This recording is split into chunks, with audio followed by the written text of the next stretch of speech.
सृष्टि की उत्पत्ति के अनेक सिद्धांत विभिन्न दर्शनों में प्रसिद्ध हैं। इन सिद्धांतों में एक सिद्धांत नाथ पंथ भी है। नाथ पंथ के अनुयायियों का मानना है कि सृष्टि की उत्पत्ति नाद से हुई है। नाद अर्थात ध्वनि। ध्वनि से सृष्टि की उत्पत्ति मानने वाले पंथ को ही नाथ पंथ कहा जाता है। नाद के आदि पुरुष सदाशिव हैं और पार्वती को अग्नि स्वरूपा माना जाता है। एक समय ऐसा भी था जबकि संपूर्ण उत्तराखंड पर नाथपंथियों का शासन था। इन नाथपंथियों में भैरव संप्रदाय और नृसिंह संप्रदाय अत्यंत प्रभावशाली रहे हैं। इनकी परंपरा गुरु शिष्य परंपरा रही है। श्रेय और प्रेय की नीतियों में इन्होंने श्रेय यानी नियमों का कड़ाई से पालन किए जाने को अत्यधिक महत्व दिया। गढ़वाल के प्रसिद्ध राजा अजय पाल के गुरु सत्यनाथ इसी परंपरा के थे। आज भी श्रीनगर से 15 किलोमीटर दूरी पर स्थित देवलगढ़ में इस परंपरा को मानने वाले नाथपंथी मिलते हैं।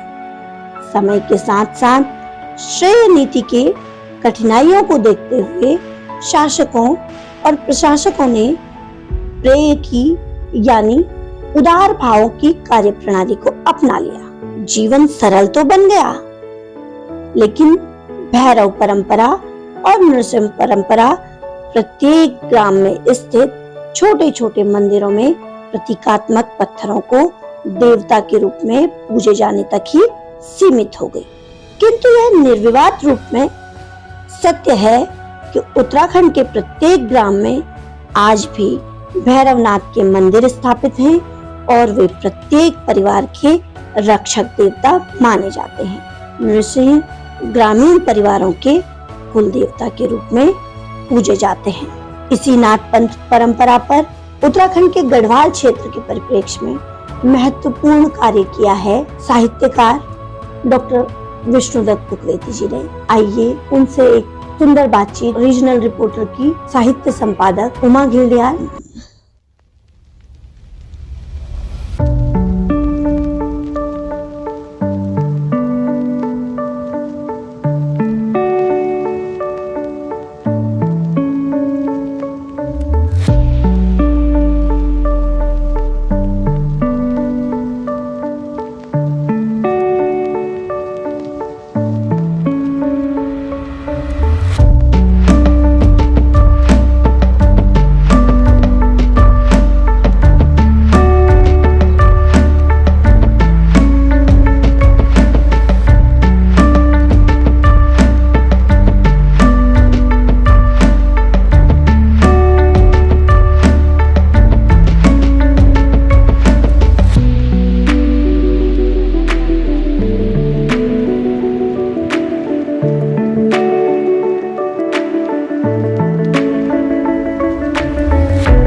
प्रीति जी, बहुत बहुत नमस्कार। आपका स्वागत है आपका स्टूडियो में।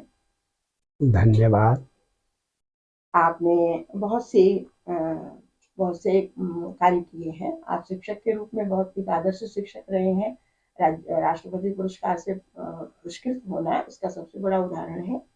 और आप जो है निरंतर जो है साहित्य की सेवा करते रहे हैं, निरंतर पुस्तक लिखते रहे हैं, जिसमें आपकी पुस्तकें हैं। एक नाथपंथ है, उत्तराखंड के परिप्रेक्ष्य में आपने लिखी है। हिमालयन संस्कृति की रीढ़ लंगूरी भैरव लिखा है। आइए भ्रम दूर करें शुद्ध हिंदी को लेकर के जो है ये पुस्तक आपने लिखी है कि किस तरह से हमारे लिए साहित्य में अनेक प्रकार से शुद्ध और अशुद्ध को लेकर के भ्रम रहते हैं।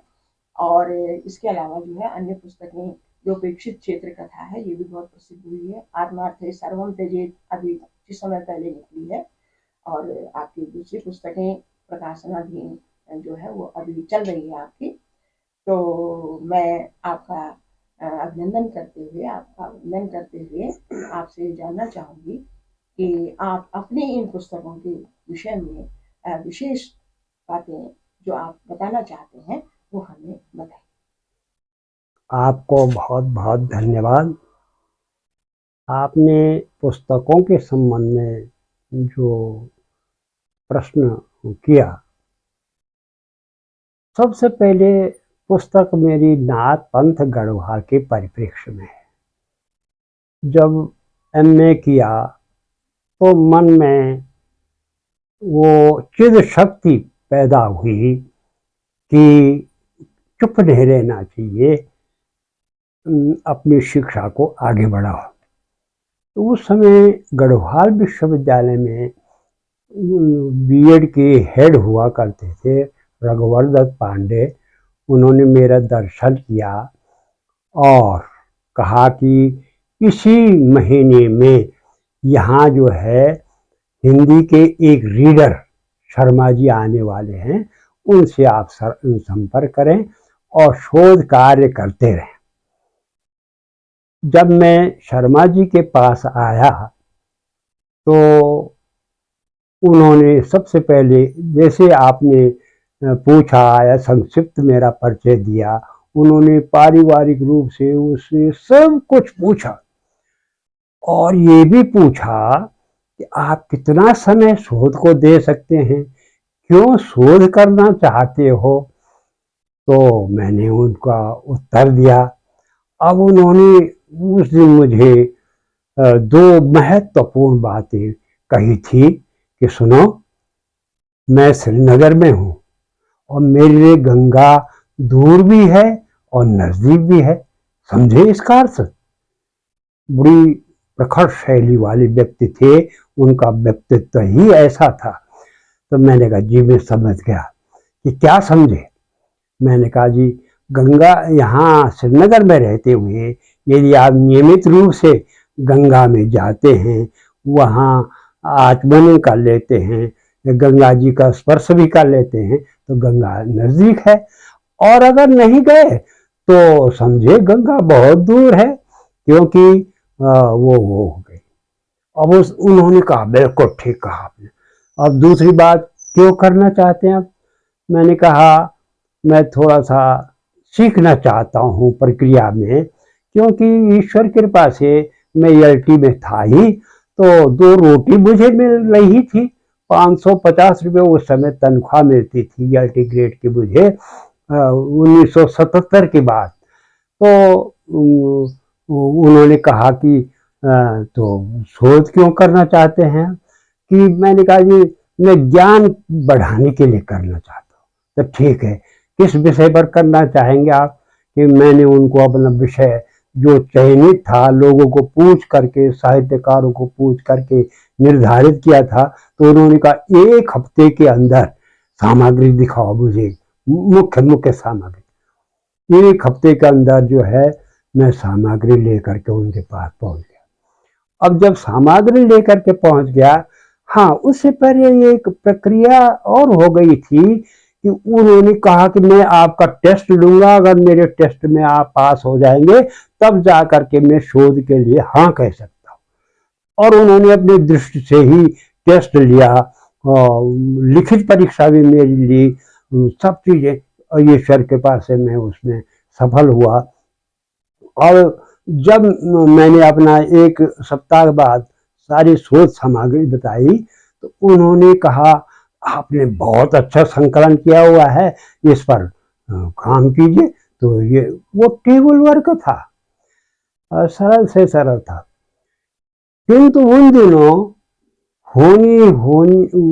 होनी हो करके रहती है। हाँ, और जो देखी हुई बात है वो उसको वो कोई नहीं होता। तो घिल्डियाल जी उस समय, उमा चरण घिल्डियाल जी भीसी हुआ करते थे, और उसके बाद जो है ये भट्ट जी थे। तो भट्ट उससे पहले भट्ट जी थे, तो भट्ट जी का पत्र व्यवहार हुआ लोगों में। कोई अगर वो करना चाहता है नाथ पंथ, तो गोरखपुर संत जी आपको संपर्क करना चाहते हैं। किंतु उस समय कोई तैयार नहीं हुआ, और तैयार नहीं हुआ क्योंकि वो दुरूह कार्य था, दुरूह कार्य था। और उसको कोई जानता ही नहीं था। यहाँ तक कि मध्य हिमालय के सारे साहित्यकार, इतिहासकार सबके सब दबे हुए शब्दों में लिखते थे कि अजय पाल के जमाने से नाथपंथ यहाँ रहा है। अजय पाल, उसके पहले नहीं। ये एक दुर्भाग्य की बात ये थी कि हमारे यहाँ जो साहित्य हमारा वो था, विदेशी लेखकों ने जो है अपने विचारधारा से हमारी नाथपंथ वाली चीज को व्यक्त किया है, और वो लोग नाथपंथ के तथ्यों से भी अनभिज्ञ थे, इसलिए भी उन्होंने पूरा समझने की आवश्यकता नहीं समझी। किंतु ऐसा था नहीं, क्योंकि नाथपंथ में 3 प्रकार की चीजें, एक पशु भाव, एक वीर भाव और एक दिव्य भाव, 3 प्रकार के भावों की साधना यहाँ है। और इसी कारण से ब्रह्मा, विष्णु, महेश, ये तीनों देवता यहाँ ओम में सम्मिलित है, ओम में सम्मिलित है। और यही ओम जो है निराकार ध्वनि है, और इसी को निराकार भी कहते हैं। और हमारे गढ़वाल में जितने भी शैव स्थल हैं, सबको जो है सदाशिव का स्थान कहते हैं। तो सदाशिव भी नाद बुद्ध भैरव हैं। नाद बुद्ध भैरव का ही दूसरा नाम सदाशिव भी है। और इन तीनों की विशेषता जो है बद्रीनाथ में बड़ी महत्वपूर्ण है। निराकार तो विशुद्ध रूप से केदारनाथ में है। लोग नाद बुद्ध भूल गए और केवल भैरव ही हो गए। सारे देश में भैरव ही मानते हैं तब लोग, नाद बुद्ध की जगह में। नाद बुद्ध बहुत साधना वाली वो है। और इसकी सबसे पहली जो उपलब्धि हमारे यहाँ है वो है ढोल सागर। और ढोल सागर में नाद बुद्ध भैरव की है, आप पुत्रम भवे नादम। क्योंकि जब हम वो देखते हैं, अपने शरीर में भी उसकी व्याप्ति देखते हैं, तो सबसे पहले चिद शक्ति, परा नाम की शक्ति, जय गुरुबुदन, ओ नामासी ढंग, जो हमारे गढ़वाल में पार्टी में लिखवाया जाता था, बामण जी लिखवाते जिसको मिट्टी डाल करके चौकल बुल जाए, और वे में उंगली लिखवान जाए ओ नामासी ढंग। तो मेरा मानना है कि ओ नामासी ढंग गढ़वाली साहित्य की सबसे पहले नींव वही है, गढ़वाली गद्य की, और हिंदी गद्य के भी है। ओम नमः सिद्धम। हाँ, ओम नमः सिद्धम, क्योंकि सिद्धों के इतिहास से ही हिंदी साहित्य की भी अभिवृद्धि हुई है और उद्गम वहीं से हुआ है। उससे पहले लोग जो है डॉक्टर पीताम्बर दत्त प्रसाद जी ने यही तो महत्वपूर्ण बात रखी है कि इन सिद्धों की अटपटी वाणी में भी कुछ रहस्य है। और वही बातें जो है तब बाद में कबीर ने और अन्य लोगों ने वो की। अब हमारे यहाँ के अपूर्ण ज्ञान वाले और विदेश वाले भी कि गढ़वाल में जो है निरंकार की पूजा जो है कबीर की साधना से आई है। अरे भाई, कबीर तो परसों हुई है, और हमारे यहाँ नाद बुद्ध भैरव जो है आदिकाल से है, और ऐतिहासिक माने तो पहली दूसरी शताब्दी है। हाँ, नाद बुद्ध भैरव का नाम जो है लकुलीश है, नकुलीश। तो और पाशुपत धर्म सबसे पुराना है शैव धर्म में, चाहे कश्मीर का पाशुपत धर्म हो, चाहे दक्षिण भारत का हो, या कहीं का भी वो हो, वो सबसे पहले प्राचीन जो है नकुलीश भैरव है। और उनका ऐतिहासिक कार्यकाल सब इतिहासकार मानने लग गए हैं। सर्वदर्शन संग्रह वाले ने माना है कि इनका जन्म जो है पहली और दूसरी शताब्दी में हुआ था, किंतु लोगों ने उनको भुला दिया था। हम लोग अपनी संस्कृति को ही भूल गए थे और भूल गए हैं आज भी। और उसका एक रहस्य है मैडम कि मैं पूछना चाहता हूं आज भी कि हमारे यहाँ नागराजा को पूछते हैं, नागराज को क्यों पूछते हैं? किसी ने सोचने के वो नहीं की। भूमिया क्यों पूछते हैं? ये प्रत्येक गांव में भूमिया क्यों स्थापित है? बहुत महत्वपूर्ण। और क्षेत्रपाल क्यों प्रसिद्ध है? गणपति क्यों महत्वपूर्ण है? तो उस समय की 5 शाखाएं, 5 खंड थे, 5 प्रशासनिक इकाइयां थी। जैसे आज हैं केंद्र सरकार है, फिर प्रदेश सरकार है, प्रदेश सरकार के बाद जो है जिला पंचायत है, जिला पंचायत के बाद क्षेत्रीय पंचायत है, और जिला पंचायत वो क्षेत्रीय पंचायत के बाद ग्राम पंचायत। तो उस समय भी खंड 5 खंडों में विभक्त किया गया सारा हिमालय। हाँ, 5 खंडों में। हाँ, तो 5 ऐतिहासिक सुनी। और ये जो है 5 खंडों में उनको वो करने के बाद जो है तब क्षेत्रपाल स्थापित हुए। क्षेत्रपाल, और क्षेत्रपाल की खंडाधिपति की कौन बन सकते थे? 5 खंडों के अधिपति क्षेत्रपाल। हाँ, तो उन 5 खंडों के अधिपति तो राजा ही थे साक्षात। जैसे अमरनाथ में अमरनाथ, यहाँ केदारनाथ, दूसरी जगह पशुपतिनाथ, या तीसरी जगह मानस खंड में। तो यहाँ अलग अलग वो है, किंतु इनमें जो क्षेत्रपाल थे तो वो क्षेत्रपाल भी अलग अलग नियुक्त किए गए। तो ये इन सब चीजों का, और इन्होंने फिर क्या काम किया समाज के लिए, आज भी लौकिक व्यवहार में मिलता है। ये सूत्र रूप में मेरी प्रथम पुस्तक में है, जिसका उल्लेख किसी ने नहीं किया था, अथवा किसी को बोध भी नहीं था। सन 78 तक की बात कह रहा हूं मैं।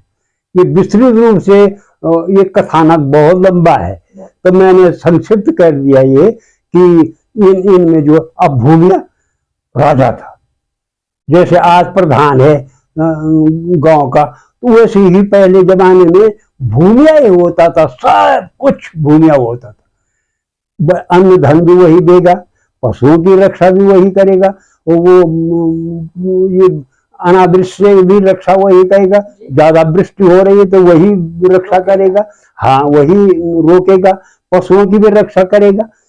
कई चीजों में हमारी संतान नहीं हो रही है तो वो वहां मनोदी के रूप में वो करेगा। अब मनोदी फिर दूसरी प्रकार से हो गई है, यहाँ मनोदी का प्रश्न नहीं था। यहाँ तो अंतःकरण की शुद्धता, अंतःकरण की, हाँ, आंतरिक शुद्धता और बाह्य शुद्धता की बात। और इसके लिए आसन प्राणायाम जो अष्टांग योग है वो मुख्य थे। तो उनमें जो है सबसे पहले यम नियम आसन प्राणायाम यम, अब पहले तो बोलता यम, अब यम उसका कोई दूसरा अर्थ था, और आज ये एक दूसरा अर्थ लगाओ छेंटे तो पर दम। यम का दूसरी अर्थ दम का मतलब हो गया साहस, दुस्साहस, दुस्साहस। जब मृग शब्द को उछाया वहां तक, और आज मृग शब्द को दूसरे अर्थ हुआ प्रयोग आ जाने, तो पहले तो तमाम जंगली जानवरों को मृग शब्द बोले जाए, तो उन अर्थापकर्ष छाए और अर्थ विस्तार छाए, किंतु आज जो वो एक अर्थ संकोच हो गया, अर्थ संकोच। डॉक्टर साहब आपने एक बहुत रोचक बात कही जी, जो मुझे लगी कि ओना मासी ढंग। हाँ जी, मेरी दादी शब्द को बहुत कहती जी, कि बोलिया रे बच्चों, ओना मासी ओम नमः सिद्धम। इसका मतलब ये था कि ये लौकिक जगत में बहुत प्रसिद्ध था। आप यहीं से जो है बच्चे की पढ़ाई या शिक्षा आ- उसकी शुरुआत ही यहीं से होती है। आपन बहुत महत्वपूर्ण विषय को टच कर। अब महत्वपूर्ण ये लगी कि आप ये समझिए कि सारा हिमालय प्रदेश जी ये जो था आध्यात्मिक केंद्र था,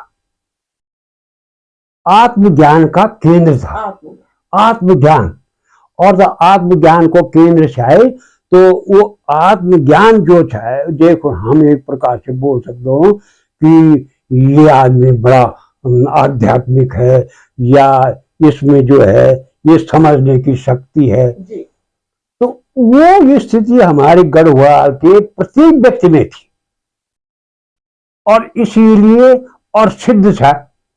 सिद्ध ये जाति होने से पहले अच्छा जाति थी। जी 12 प्रकार की योनि छिन वहां में पद्म पुराण में दिखे जाओ अगर तो 12 प्रकार की योनि मिलन, और उनके बाद हम धीरे धीरे कहे वो बटन बैठ गए ना कर्म का आधार उन पर। योनियों में एक सिद्धि योनि है। जी हाँ, सिद्ध योनि, सिद्ध योनि भी छे उमा, और ये क्या बोला लोगों किन्नर छाई दूसरी जाति छे, एक में जो 12 और ये अलग अलग विशेषता होंगे। एक विशेष तो मेर बोलना बंद हो कि यम को ज्ञान जब आदम था हुए जा, यम नियम आसन प्राणायाम, यम अहिंसा सत्य अस्तेय ब्रह्मचर्य अपरिग्रह यमः, ये पांचों को 5 गुणों के कारण से यम बोली गया। और कहीं अहिंसा पर अगर अपर नियंत्रण कर दिया, अहिंसा पर मनसा भाषा कर्म ना, कह के बुरे नहीं करे, बुरु नहीं बोलो, पर इच्छा वो वहां का रहस्य यम का अंतर्गत फला का अंतर ना। अब जो इन साधनाओं को करता था, अब एक ही साधना में परिपूर्ण हो गया, ये के सींचे सब सींचे। एक पेड़ की एक जड़ था, सींच जा तुम अभी की सब जगह चलता। तो उन चीजों से हम अगर एक चीज की साधना कर दी वहां तो आदमी था सफलता मिलन बैठ जा।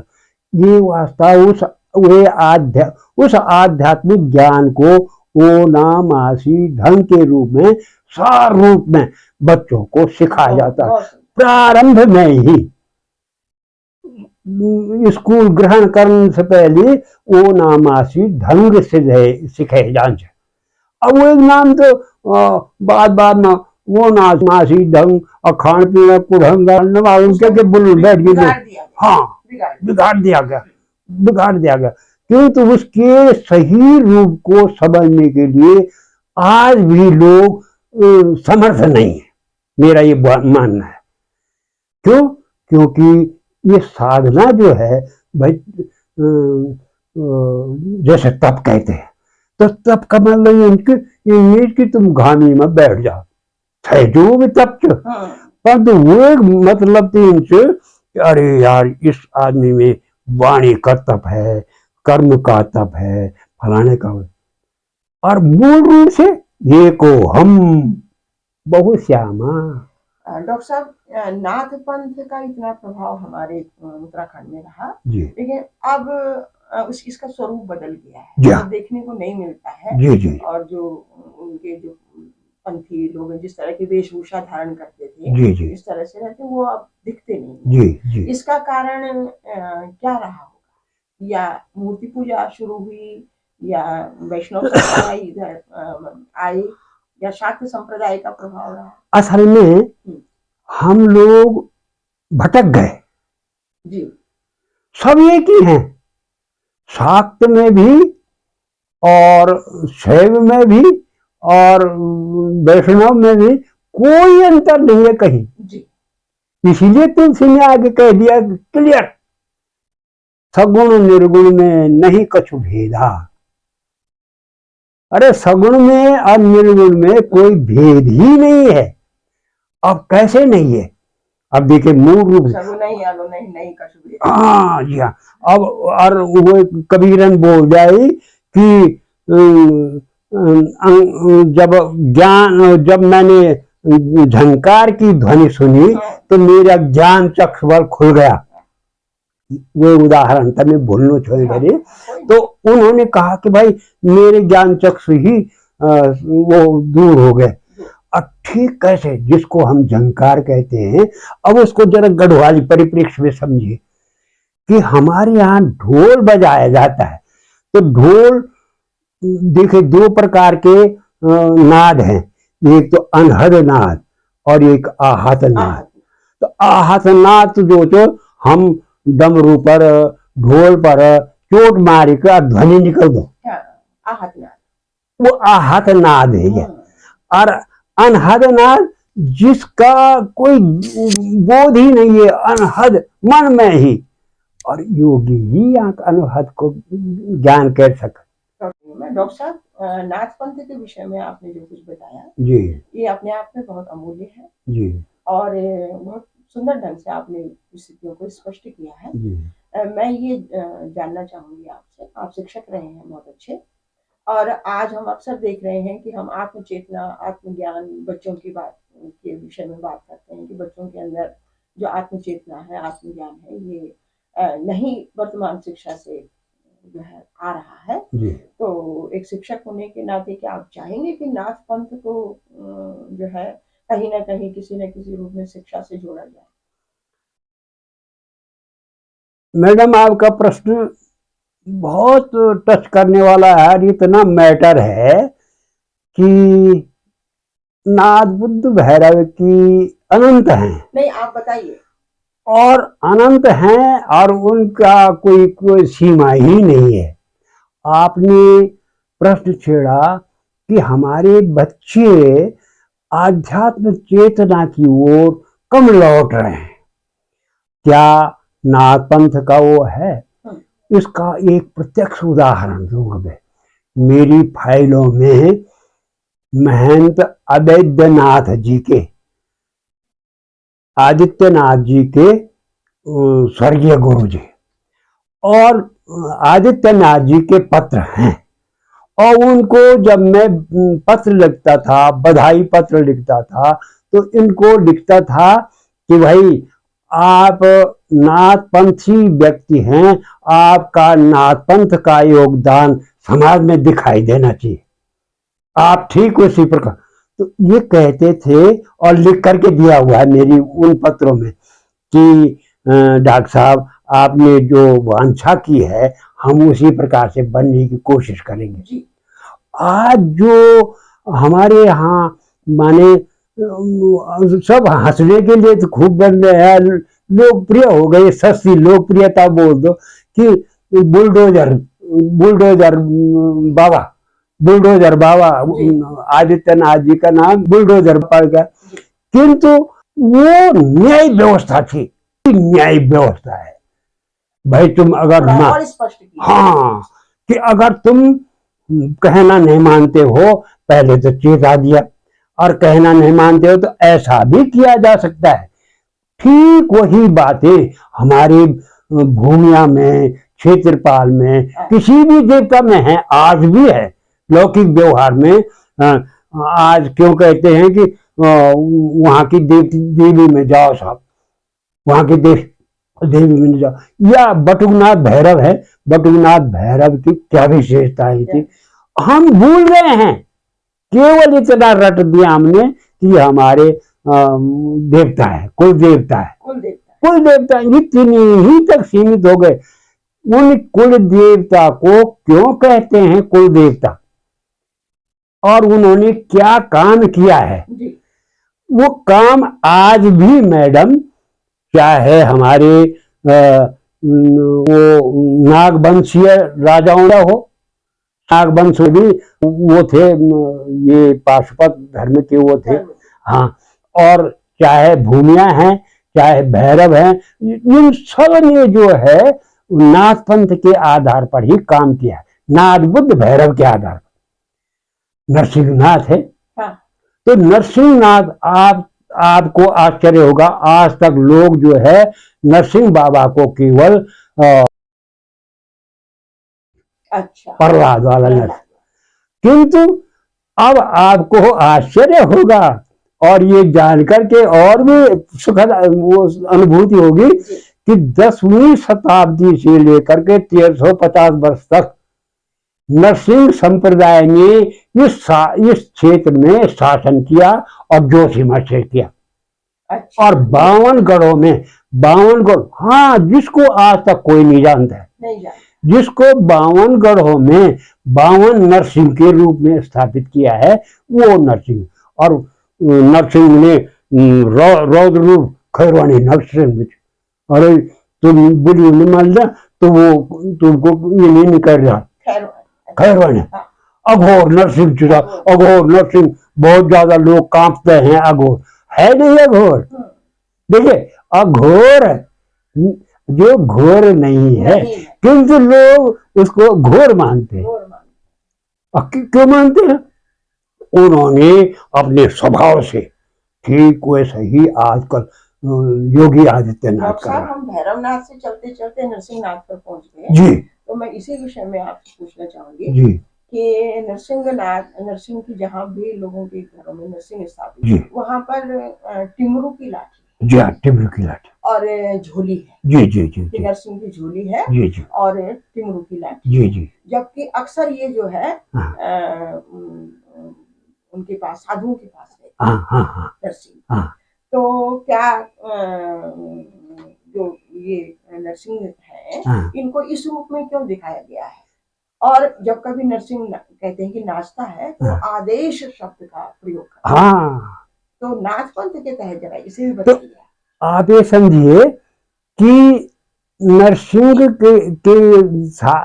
के लिए जो मेरा तर्क वितर्क हुआ था ऐतिहासिकों के साथ, तो उसमें उन्होंने कहा कि आपने जो है भैरव को अपने इष्ट देव लंगूरी भैरव कह करके ज्यादा वो कर दिया, और लंगूरी भैरव हिमालय की संस्कृति की रीढ़, आपकी दूसरी, हाँ, संस्कृति की रीढ़ लंगूरी भैरव।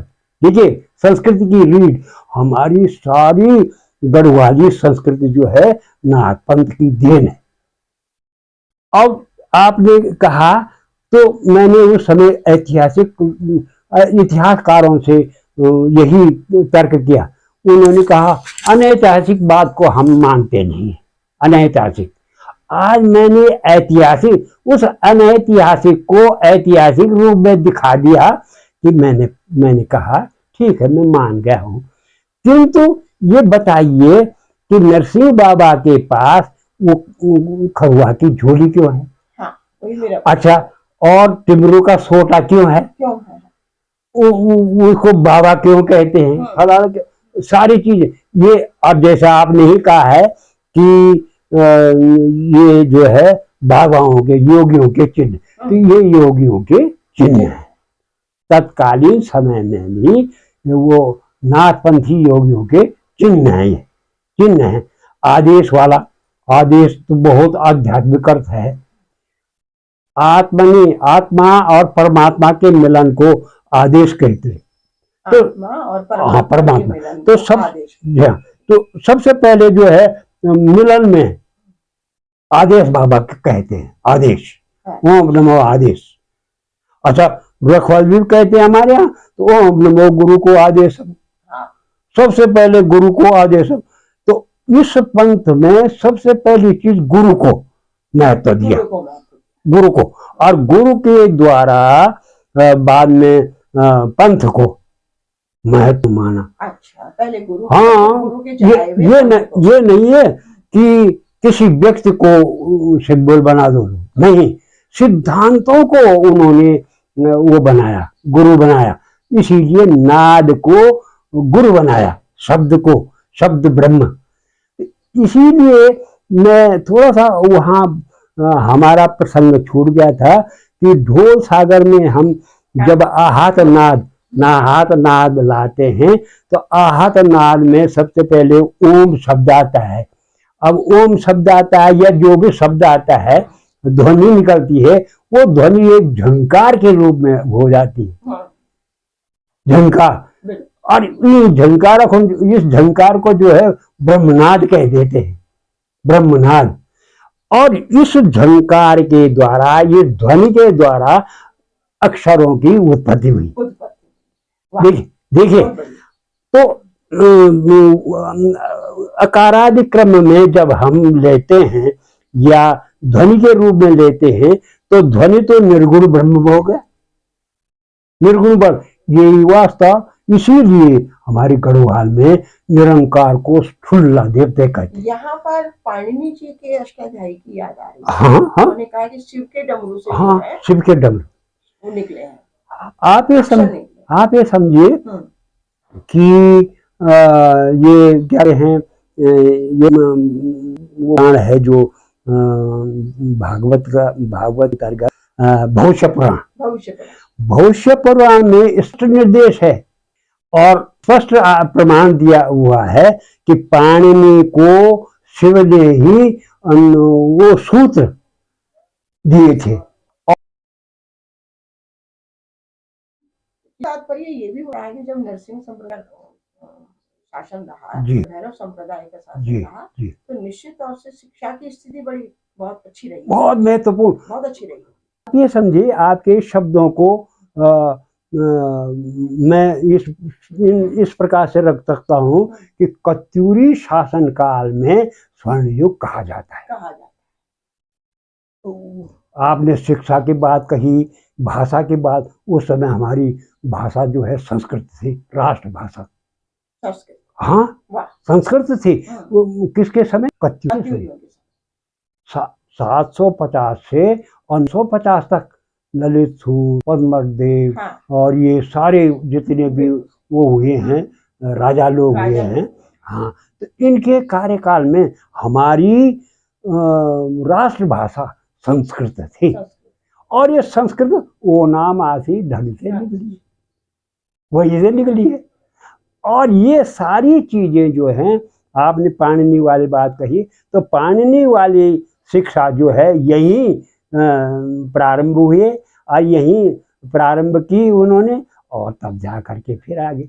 वही कारण है कि आज भी हमारे यहाँ शिव का डमरू जो है, डमरू वो डोर थाली बजे जान, वहाँ डोर और थाली आज भी वहाँ प्रत्यक्ष उदाहरण से, उसके प्रत्यक्ष उदाहरण है। ये डोर थाली बजती है जी, शिव का डमरू है, शिव का डमरू।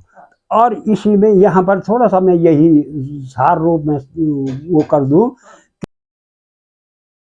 ध्वनि, पहले ध्वनि पैदा हुई और ध्वनि के बाद अक्षर पैदा हुए। अब उन अक्षरों से पहला अक्षर जो है अ है, और वो नाभि मंडल में है, इसीलिए इसको पराशक्ति कहते हैं। पराम्बा यही है, हाँ नाभि, हाँ पराम्बा है, कुंडलिनी शक्ति। अब इनको हमने अलग अलग और तंत्रों में, आपने एक प्रश्न भी पूछा था पहले कि इनमें इनका प्रभाव क्या होगा। प्रभाव जो है सारा एक था, किंतु उसको हमने बाद में कालांतर में जो है ऐसा महसूस करने के लिए कि हम बड़े हैं। तंत्र वालों ने कहा कि हम ही बड़े हैं, मंत्र वालों ने कहा हम ही बड़े हैं, और योग वालों ने कहा हम ही बड़े हैं, और था कुछ नहीं। तो अब जो इन चीजों को जानता है, पशु भाव, आप में मुझ में पशु भाव भी है, और वो धीरे से जरा शुद्धता की ओर चला तो वीर रूप भी है। क्यों?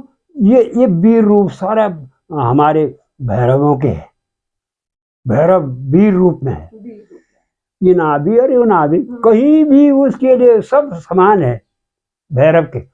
और यही कारण है कि ऐतिहासिक रूप से लंगूरगढ़ में जो पार्वती जी की मूर्ति मिलती है, वह अग्नि साधना वाली है। एकमात्र मूर्ति जो है अग्नि साधना वाली है, और अग्नि साधक वही बन सकता था जिसने अपने अंदर की सारी कमियों को मार दिया हो, धुल दिया हो।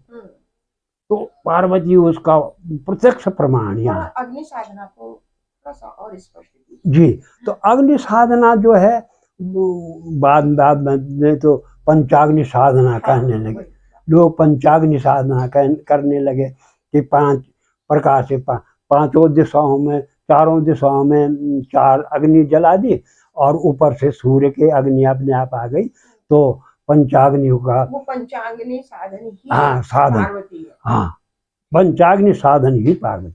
पार्वती पार्वती पार्वती इसीलिए तो प्रसिद्ध रही। पर पार्वती ये जो है गौरा गौ के रूप में वैसे रही, वो कोई वो नहीं आया, उसके चरित्र में कहीं कमी आई। उसने शिव के अलावा बरहु शिव अन्यथा रहूं कुंवारी हैं, और कन्याकुमारी में उसका वो है ही। माने वो अग्नि है तो अग्नि को साधने का कार्य जो हाँ। है वो शिव ही कर सकते हैं। और हर कोई नहीं कर सकता, हर कोई नहीं, हर कोई वही कर सकता है। हमारे यहाँ की इस संस्कृति को पाने के लिए आदमी में ये था, आप भी ऐसा बन सकते हैं, आप भी भूमिया बन सकते हैं, आप भी क्षेत्रपाल बन सकते हैं, आप भी गणपति बन सकते हैं। केवल अपनी आत्म चेतना को जागृत करनी, आत्म चेतना को जागृत करनी है और समाज का हित देखना है, मात्र समाज का हित देखना है, उसमें अपने निजी स्वार्थ को नहीं देखना है। इसमें सबसे पहली चीज वही है कि अपने हित को, अपने स्वार्थ को नहीं। और आज जो है वो भिन्न हो गया है, दूसरा जाए भाड़ में, अपने स्वार्थ के लिए पहले आदमी सिद्ध करता है। यहाँ अजय पाल बहुत काफी राजा माने गए। उससे पहले भी 52 गढ़ थे, तो 52 गढ़ों को एक करके उन्होंने जो है पूरा एक राज्य बनाया। और जो देवलगढ़ है, देवलगढ़ में जो सत्यनाथ जी का मंदिर है, कालनाथ भैरव है, वो उन्हीं के द्वारा स्थापित माना जाता है। तो इसके उसके बाद जो भी राजा आए, क्या उन्होंने नाथ पंथ को संरक्षण नहीं दिया, या माना नहीं कि धीरे धीरे केवल भैरव नाथ का मंदिर है छोटा सा, हर गांव में रहता है, उसी तक सीमित रह गई चीजें? आप ये समझे, आपने ये ऐतिहासिक प्रसंग छेड़ा है, तो ऐतिहासिक रूप से जो है उन्होंने हजारी प्रसाद द्विवेदी जी ने भी राजा को माना ही नहीं है, अजय पाल राजा को नहीं माना। उन्होंने कहा भाई वो तो बाबा अजय पाल थे। बाबा अजय पाल कहते हैं लोग, क्योंकि शब्दियाँ सब बाबा अजय पाल के नाम से मिलती है। नाथ पंथ के उसमें परिप्रेक्ष्य में जो है अजय पाल जी को इतिहासकारों ने और साहित्यकारों ने माना है कि भाई ये अजय पाल ने नाथ पंथ को स्वीकार किया था। किंतु अजय पाल से पहले से भी हमारे यहाँ चलता है। आपका प्रश्न इसी के साथ था कि दूसरे राजाओं ने क्या किया। दूसरे राजाओं ने चारित्रिक कमी के कारण से हो रह गए, चारित्रिक कमी के कारण वो जो है बाद में भी ये साधना रही, किंतु उन्होंने इसको जो है, और वेदों की दो जो ज्ञान है, दो वेदों के जो दो मर्म हैं, वेदों की जो दो मुख्य विद्याएं हैं, एक श्रेय और एक प्रेय। हाँ, तो प्रेय मार्ग की ओर जाने के लिए लोग हो गए, श्रेय की ओर नहीं, श्रेय की ओर नहीं। अब जो लोग श्रेय की ओर गए वो ज्यादा, तो अजय पाल श्रेय की ओर था, आत्मिक ज्ञान हो गया था, ये उनकी शब्दियों में मिलता है। हाँ, अजय पाल की शब्दियों में ये स्पष्ट बोध है कि अजय पाल को अपना आत्मज्ञान हो गया है। आत्मज्ञान का मतलब ये है कि शरीर के अंदर कौन चीज कहाँ पर है, क्या उसका फंक्शन है। शब्दियों से तात्पर्य आपका, उन्होंने कुछ लिखा है? हाँ लिखा है। हाँ उन्हीं को शब्दियां कहा। हाँ, शब्दियां। तो आप ये समझे, ये हमारा दुर्भाग्य रहा कि केवल इतना ही टच हुआ है आज तक कि अजय पाल की शब्दियां हैं, किंतु उनका अध्ययन नहीं हुआ है। और जब उनका अध्ययन नहीं हुआ है तो वो सारा पक्ष जो है, वो दर्शन पक्ष सारा का सारा शून्य पड़ गया। हाँ, और बाद के जितने राजा हुए उन्होंने भी कौलाचार पद्धति की, कौलाचार तो हमारे यहाँ कश्मीर में अभी 19वीं शताब्दी तक था।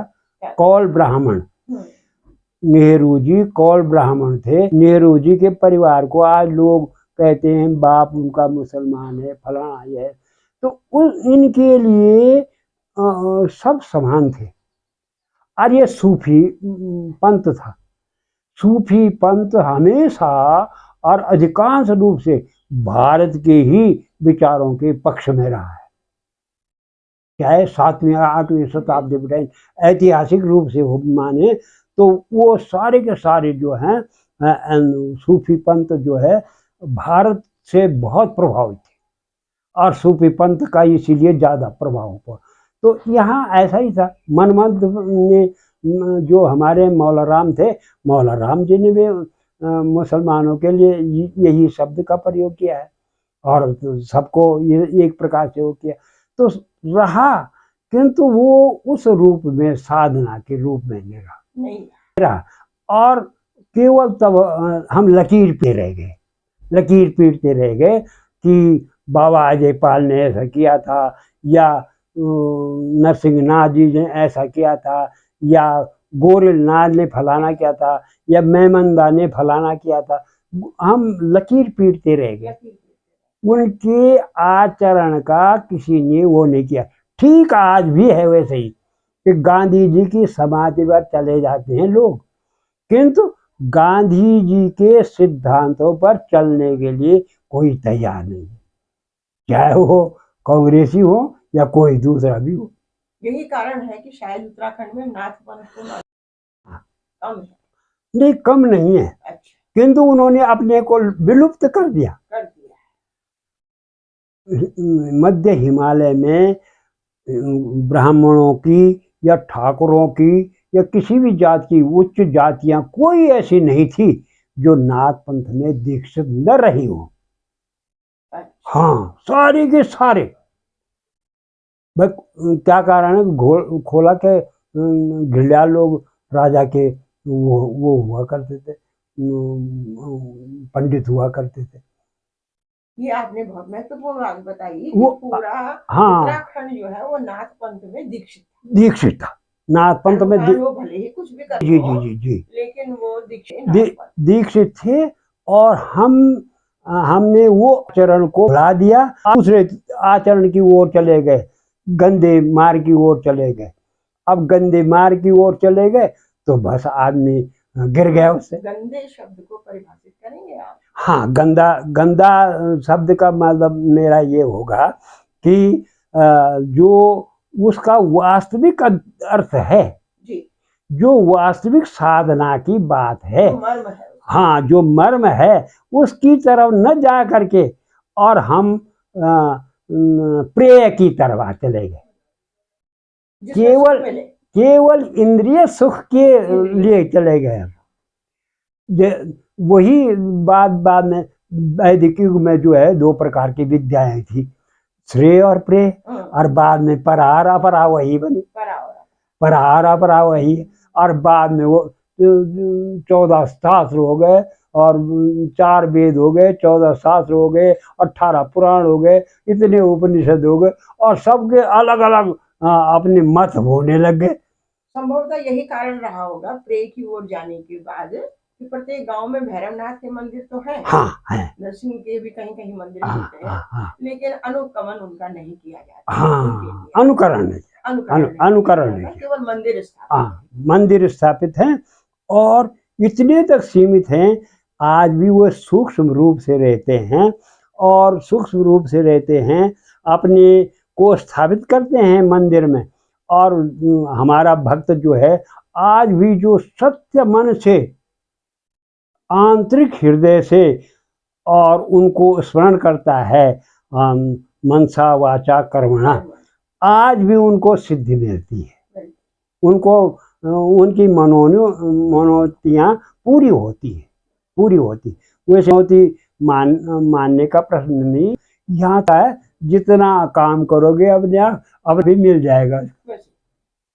जैसा काम करोगे वैसा फल आपको मिल जाएगा। डॉक्टर साहब, आपने चीजें जो है बहुत ही गहन बातें बताई हैं। एक नाथ पंथ पर एक अंतिम प्रश्न मेरा कि आप क्या भविष्य देखते हैं नाथ? आपने बहुत काम किया है इस पर, मैं नाथ पंथ पर और ये आज की जो स्थिति है बस। नाथ पंथ को मैं इस प्रकार से समझता हूँ और देखता हूँ कि जिस दिन सारे लोग विभिन्न चीजों से परेशान हो जाएंगे, तो निश्चित रूप से आज भी है कि आदमी सुख चैन के लिए की तरफ भाग रहा है। तो सुख और चैन अंदर की चीज है, कहीं प्राप्त नहीं होगी, बाहर बाह्य रूप से। हाँ, बाह्य रूप से प्राप्त नहीं होगी। ठीक वैसे ही जैसे सपोज माना हम लोग किसी दुकान में जाएं कि लाला जी मुझे 1 लाख रुपए की सत्या दे देना, अहिंसा दे देना, अस्तेय दे देना, ये गुण दे देना, कहाँ से देगा वो? ये करोड़ों रुपए ले जाएगा, थैला भर करके ले जाएगा। संभव नहीं। आज जो है थैला भर करके ले जाएगा आदमी। भौतिक रूप से महंगाई भी हो गई है, कम मात्रा में मिलेगा किंतु मिलेगा।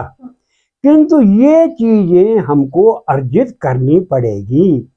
आपने जो बहुत पहले प्रसंग छेड़ा था कि बच्चे उधर से भाग रहे हैं, तो जब हम ही स्वयं भाग गए, अब बच्चों को तो बोध ही नहीं है। मेरे बच्चे नहीं जानते कि हमारा भूमिया कौन है, हमारा गांव में क्या क्या है, हमारी गांव की क्या स्थिति है, तो दूसरे ने क्या जानना है। अपने क्षेत्र में जब तक हम लोग स्वयं वैसा ही कार्य नहीं करेंगे, ठीक वैसे ही जैसे ये क्या कहते हैं उसके लिए, अभी हाल में कई आंकड़े ऐसे निकले हैं, आंकड़े नहीं प्रत्यक्ष प्रमाण निकले हैं कि जिन्होंने स्वतंत्रता के लिए बहुत योगदान किया किंतु उनका नाम और निशान कहीं नहीं है, कहीं नहीं है। ठीक वैसे ही आज जब हम लोग उन लोगों से अनभिज्ञ हो गए हैं, उस गुण से हम अनभिज्ञ हो गए हैं, तो स्वाभाविक रूप से समाज जो है विचलित होगा ही और परेशान होगा ही। और तब जब सबके सब वैसे परेशान हो जाएंगे तो निश्चित रूप से सबके सब आएंगे उस चेतना पर, क्योंकि चेतना तो एक न एक दिन सबको सर्वोपरि है। चेतना एकमात्र चेतना ही तो है, विज्ञान से भी आगे बढ़कर चेतना ही तो एक ऐसी चीज है जो भिन्न है, जिसका अध्ययन विज्ञान भी नहीं कर सका है और बाकी चीजों का अध्ययन विज्ञान कर चुका है।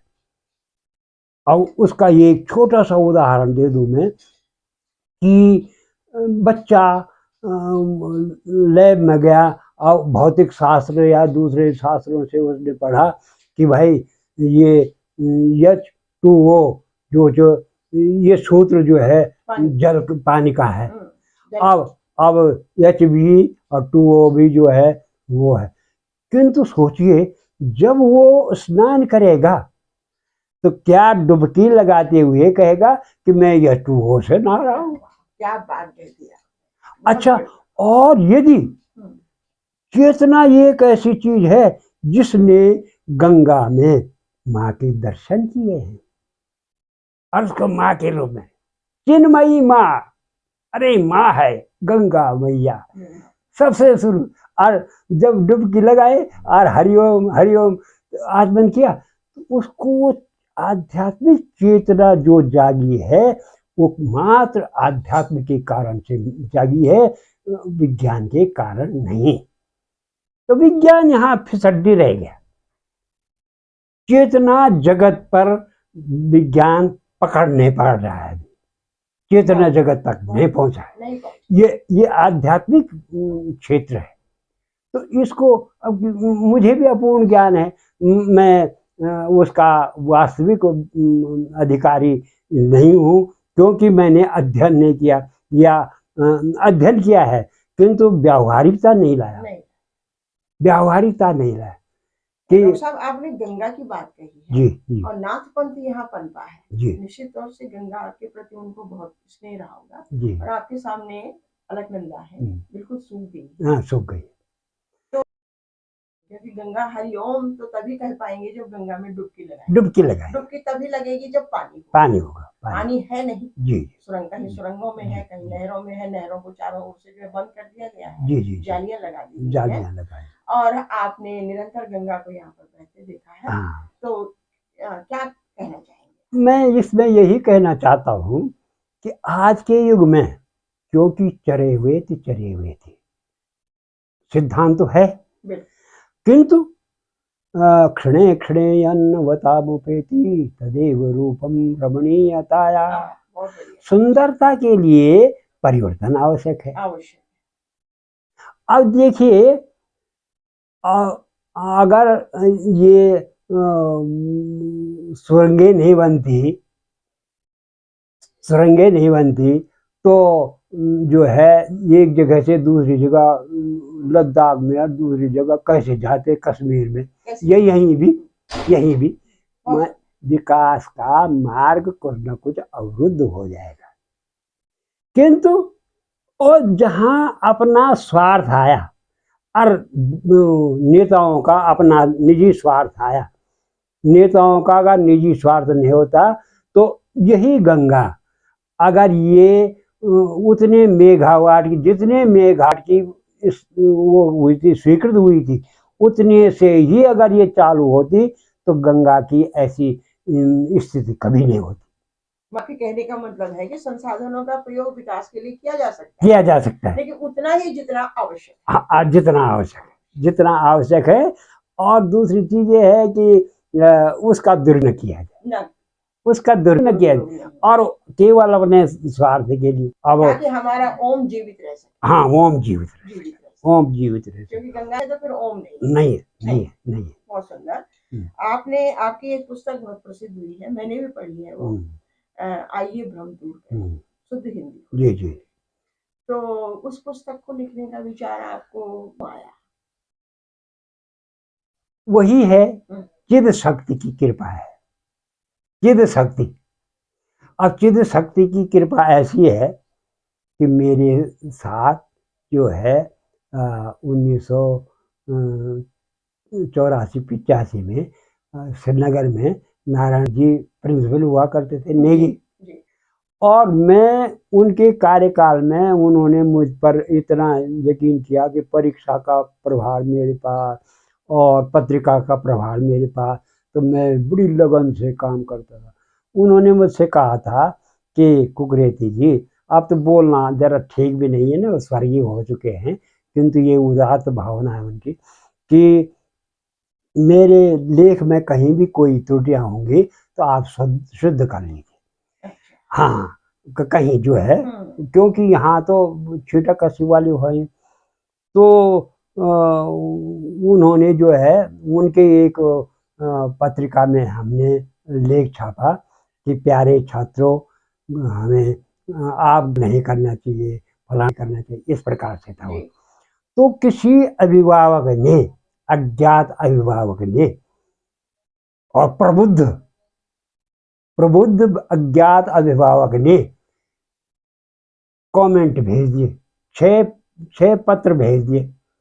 एक तो संरक्षक प्रधानाचार्य को, और एक आज मेरे पास है वो पत्र, और एक मुख्य संपादक कुकरेती के नाम से, एक जवाहरलाल नौटियाल जी के नाम से, और एक चंद्रमोहन पंडित के नाम से, एक हर्षवर्धन सिंह नेगी के नाम से, अंग्रेजी के, और वो जो जिस जहाँ के संपादक थे सबके लिए भेजे। सबने बिल्कुल मौन धारण कर दिया, और मौन धारण करके, और अंत में जो है उनका नंबर आया नारायण सिंह जी का।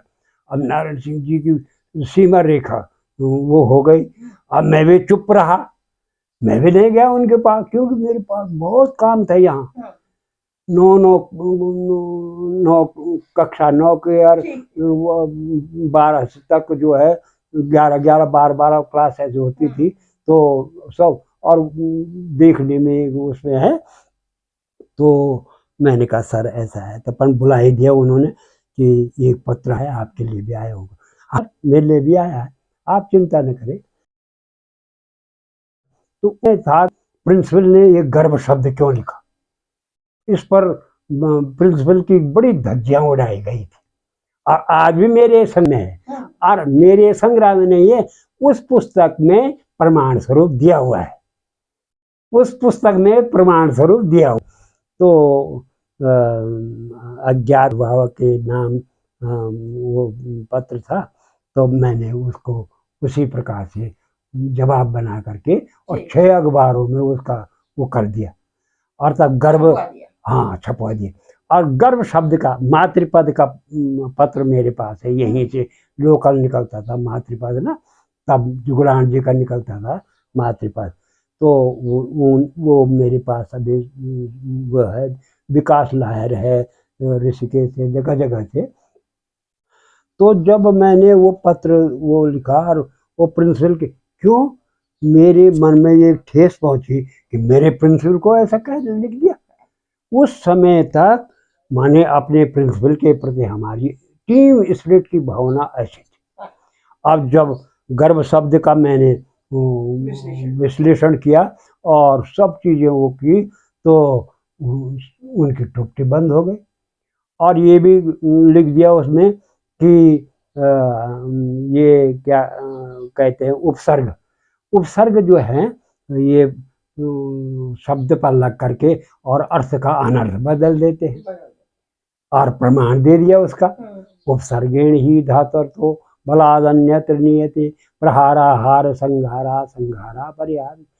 हार शब्द है और हार पर प्रा लगा दो उपसर्ग, प्रहार कितना अर्थ बदल गया। आ लगा दो आहार हो जाएगा, वी लगा दो विहार हो जाएगा, या दूसरा लगा दो प्रत्यय वो उपसर्ग लगा दो। हाँ तो उपसर्ग के लगाने से शब्द का अर्थ ही बदल जाएगा।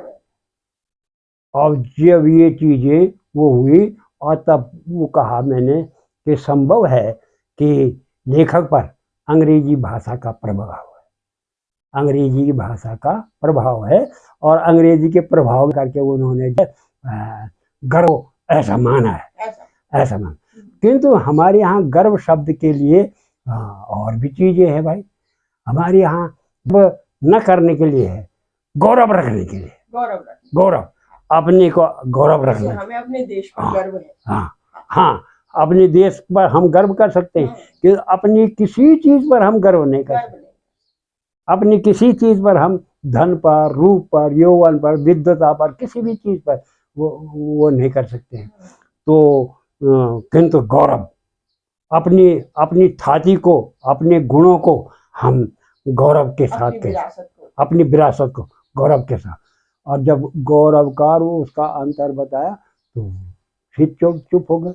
हम उन अज्ञात अभिभावक की तो बहुत प्रशंसा करेंगे, क्योंकि वो उनके कारण जो है जी जी जी जी जी बिल्कुल। मैंने इसीलिए तो उसमें लिखा, सबसे पहले उसमें लिखा है। आपने वही बात की है, मैंने कहा भाई आदमी को 2 प्रकार से भ्रम होते हैं, सोपाधिक भ्रम और निरपराधिक भ्रम। ये अज्ञान के कारण होते हैं। अज्ञान दोनों प्रकार की चीजें आदमी अज्ञान के कारण से करता है। अगर अहम भाव भी आ रहा है तो अज्ञान के कारण से है। तो मैंने ये 2 चीजें बताई और तब मैंने कहा भाई संभव है कि हमारे अंदर कौन सी वो चीजें हैं, किंतु मैं इस चीज को बुरा नहीं मानता। और वो लेख में भी दे दिया कि मान्यवर, न तो आपने मुझे गाली दी और न मैं आपको गाली दे रहा हूँ, किंतु हाँ अपना नाम दे देते थे, बुरा क्या था। और बड़ा बहुत रोचक, हाँ रोचक वो पत्र है, उसी में पत्र है, ऐसा ही पत्र है। पत्र में वो सारा फोटो स्टेट करके आ गया। और दूसरा कारण मुझे जो है उत्तर प्रदेश के डायरेक्टर को, उत्तर प्रदेश के डायरेक्टर ने अपने ये पत्र में 12 गलतियां कर दी और 12 गलतियां करके काट करके दी और उनको लिख दीजिए क्षमा कीजिए कि मैं आपका अधीनस्थ एक वो हो करके और कह रहा हूँ कि जहाँ से ज्ञान की गंगा निकलती है, जहाँ से वो क्या कहते हैं, गंगोत्री से जो है गंगा, पवित्र गंगा निकलती है, और वो आगे जाते जाते बनारस वहाँ तक क्या हो जाएगी, इलाहाबाद, और हाँ वहाँ क्या हो स्थिति होगी उसकी।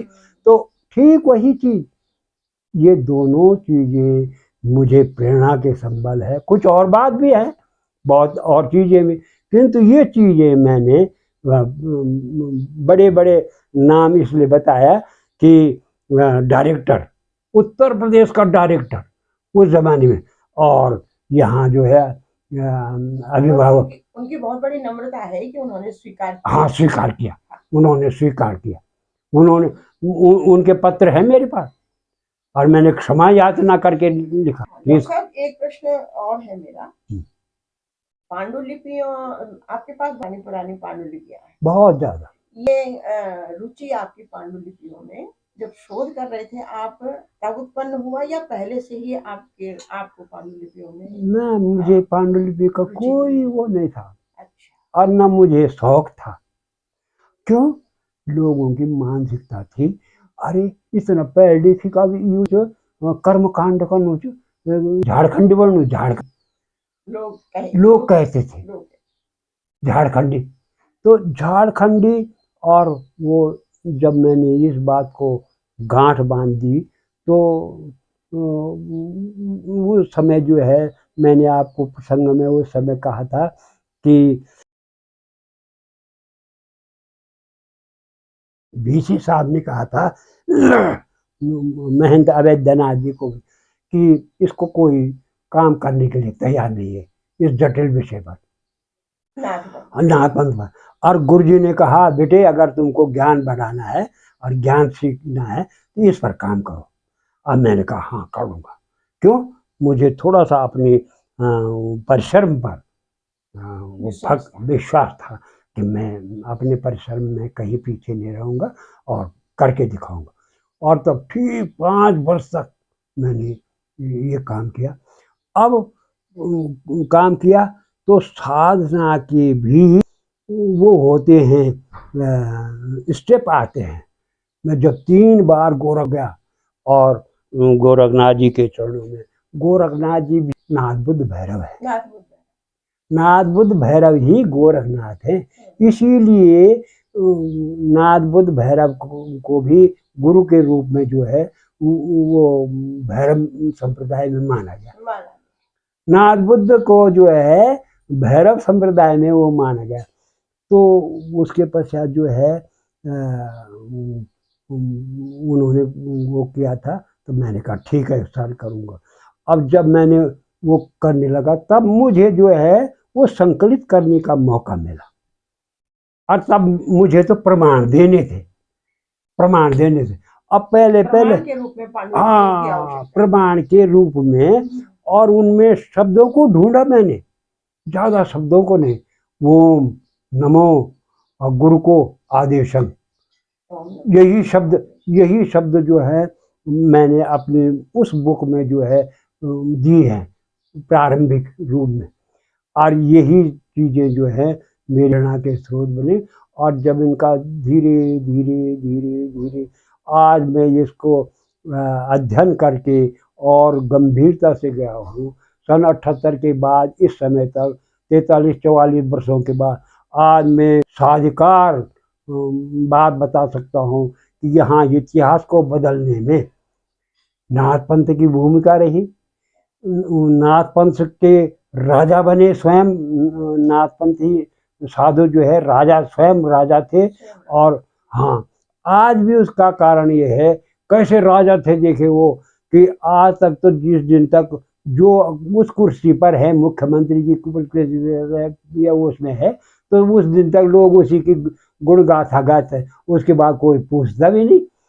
और वो तब से 2000 वर्षों पहले से नागराज को आज भी पूछते हैं, भूमियाल को आज भी पूछते हैं, क्षेत्रपाल को आज भी पूछते हैं, क्योंकि इनमें एक विशेषताएं होती थी, दूरदृष्टि होती थी, दूरदर्शन की दृष्टि होती थी, कई सिद्धियां मिलती थी, कई सिद्धियां मुद्राएं करके कई सिद्धियां मिलती थी।